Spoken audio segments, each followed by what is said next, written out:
গণঅভ্যুত্থানের যে বিশ্বাস সেটির সাথে যদি ডক্টর ইউনূসও বেইমানি করেন তাহলে তাকেও ছাড় দেওয়া হবে না। রাজশাহীতে এক অনুষ্ঠানে এমন হুঁশিয়ারি দিয়েছেন সার্জিস আলম। এ সময় তিনি অভিযোগ করেন যে শিক্ষার্থীদের ওপর যেসব পুলিশ সদস্য গুলি চালিয়েছে তাদের শাস্তির পরিবর্তে বদলি করে নতুন করে পোস্টিং দেওয়ার তদবির চলছে। গণঅভ্যুত্থানে আহত নিহতদের পরিবারকে আর্থিক সহায়তা দিতে এই অনুষ্ঠান। নির্ধারিত সময়ের ৩ ঘণ্টা পর অনুষ্ঠান স্থলে আসেন জুলাই শহীদ স্মৃতি ফাউন্ডেশনের সাধারণ সম্পাদক সার্জিস আলম। শুরুতেই শহীদ পরিবারের সদস্যদের কাছে গিয়ে তাদের দুঃখ গাঁথা শোনেন, আশ্বাস দেন ন্যায় বিচারের। স্বৈরাচারকে যে দূর করেছে দেশ থেকে, এই জন্য এই সম্মানটা অনেক বড় শহীদ ফ্যামিলির জন্য। যারা ধরুন আহত হয়ে আছে, দুর্বিষহ জীবনযাপন করছে, তাদেরকেও দেখার জন্য অনুরোধ জানাচ্ছি। বছর শেষের খুশি নগদে হবে বেশি। নগদ পেমেন্টে নির্দিষ্ট ক্যাটাগরির কেনাকাটায় 300 টাকা পর্যন্ত ক্যাশব্যাক।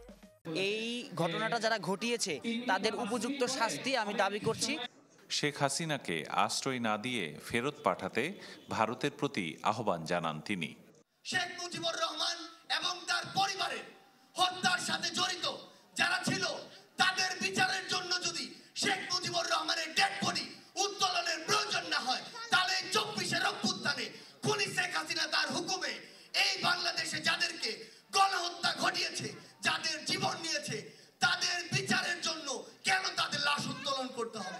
সার্জিস আলম বলেন, গণহত্যায় জড়িত কাউকে ছাড়া হবে না। গণঅভ্যুত্থানের বিশ্বাসের সাথে বেইমানি করলে কেউ রেহাই পাবে না। আমরা কোনো ক্ষমতা পিপাসু নয়। বিবেকবোধের জায়গায় যদি আমাদের মনে হয় যে কেউ আপনারা এই অভ্যুত্থানের স্পিরিটের সাথে বিশ্বাসঘাতকতা করছেন, ইভেন প্রফেসর ডক্টর মোহাম্মদ ইউনূসও যদি হয়, আমরা তাকেও ছেড়ে কথা বলবো। রাজশাহী বিভাগের 63টি শহীদ পরিবারের মধ্যে 46টি পরিবারকে 5 লাখ টাকা করে আর্থিক সহায়তা দিয়েছে জুলাই শহীদ স্মৃতি ফাউন্ডেশন। আবরার শাইর, চ্যানেল 24, রাজশাহী।